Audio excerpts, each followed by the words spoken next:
लकसभा बिसायख'थिनि दान मोनसेनि उनावनो इउपिपिएल सरकारा थानाय नङा। बीजेपी दलनि मावथिफोराबो दिलीप सैकियानि सायाव गोजोननाय गैया। बेनिखायनो बीजेपीनि मावथिफोराबो बीपीएफनि बिजाथि दुर्गादास बर'नो भट होगोन।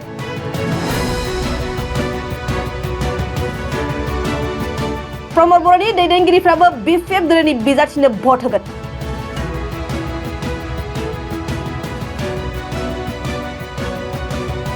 बे बाथ्राखौ फोरमायदों रौता विधानसभा बियाबनि बारग' एमएलए आरो बीपीएफनि दैदेनगिरि रिहन दैमारिया। तामुलपुर जिल्लानि सिङाव थानाय दरंगाजुलि बियाबाव दिनै दरं अदालगुरि जिल्लानि बिजाथि दुर्गादास बर'खौ देरहाहोनायनि थांखिजों कुमारिकाटा हाथाइसालियाव मोनसे बिसायख'थि सामलाय मावख' बेखेवनाय जायो। तामुलपुर विधानसभा बियाबनि बारग' एमएलए इमानुएल मोसाहारिनि नुजाथिनायाव बेखेवनाय हाबाफारियाव दरंगाजुलि ब्लक बीपीएफनि आफादगिरि फखरुद्दीन आहमेद आरो गोबां मावथिफोरा बे हाबाफारियाव बाहागो लायो। प्रमोद बर'नि दैदेनगिरिफ्रा बीपीएफ राजनिति हान्जानोनो भट होगोन। बिथांमोना खुगाजों स्वीकार खालामनो हायाखै। मिथिबाय?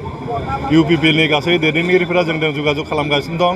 बिसोरहा जेबो अपसन गैया। बिसोर दिलीप सैकियाखौ मालाबा भट होनो हाया। दिलीप सैकिया जोंनि ओनसोलाव जेबो खामानि मावाखै, जोंनि जाथिनि थाखाय जेबो सिन्था खालामाखै। बेखायनो इउपिपिएलआव थानाय जेसेबां जोंनि मानसिफोर दं गासैबो बीपीएफ राजनिति हान्जायावनो भट होगोन। नाथाय बिथांमोना खुगाजों स्वीकार खालामनाय नङा। मिथिबाय?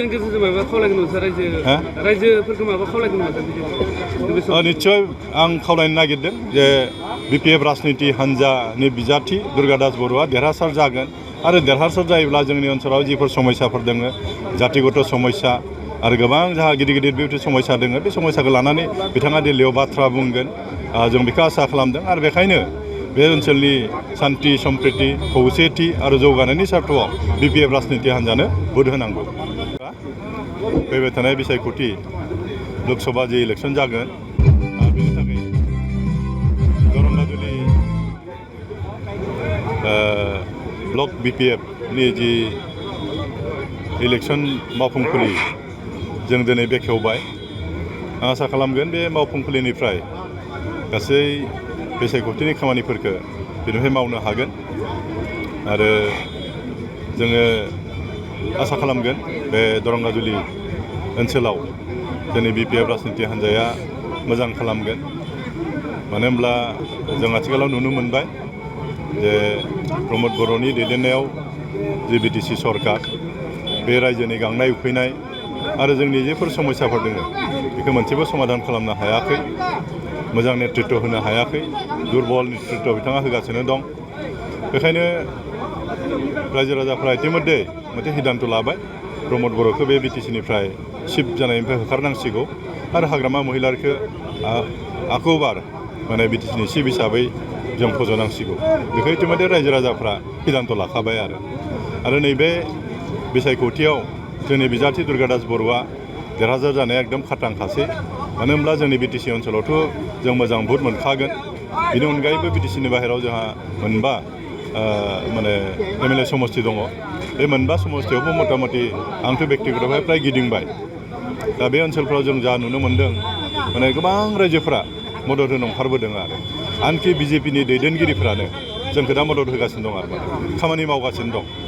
बिथांमोना बिजेपिखौ गाज्रि मोननाय नङा, नाथाय बिथांमोननि जाय बिजाथि दिलीप सैकिया थांनाय 5 बोसोराव बिथाङा जे ओनसोलाव जेबो खामानि मावाखै, आनखि बिथाङा गावनि लोगो हान्जाफोरखौ मोजाङै बेबहार खालामाखै, मोजाङै लाना खामानि मावाखै।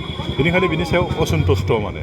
दा बेखायनो बिथांमोना बुंदों जोङो बिजेपिखौ गाज्रि मोनना नङा, नाथाय जोंनि केन्डिडेट दिलीप सैकियाखौ फेजेननांगौनि कारनाव जोङो बीपीएफ राजनिति हान्जाखौ जों समर्थन खालामदों ओरैना बिथांमोना बुंदों ओरैबायदि खोथा जोंनिफ्रायथ' सानैल'सो देरहागोन दा, जोंथ' सरकारबो दानो हाया। जोंहा बिटिसिनि जौगानायनि सार्थआव बे ओनसोलनि सान्थि सम्प्रितिनि सार्थआव सोरबा नङा सोरबा राजनिति हान्जाखौ जों समर्थन खालामथारनांगोन जाय हान्जाया दिल्लीयाव सरकार बानायो निश्चय बिथांमोनखौ जों समर्थन होनांगोन। कारण जों सानैल' एमपिया जेबो खालामनो हाया। जोंहा उद्देश्यआ बे जोङो बिटिसि ओनसोलाव जौगानांगौ, बिटिसि ओनसोलाव सान्थि सम्प्रिति फैनांगौ, बिटिसि ओनसोलाव स्किमफोर फैनांगोन। दा बे सार्थआव जोङो समर्थन खालामगोन आरो बेलेग जेबो नङा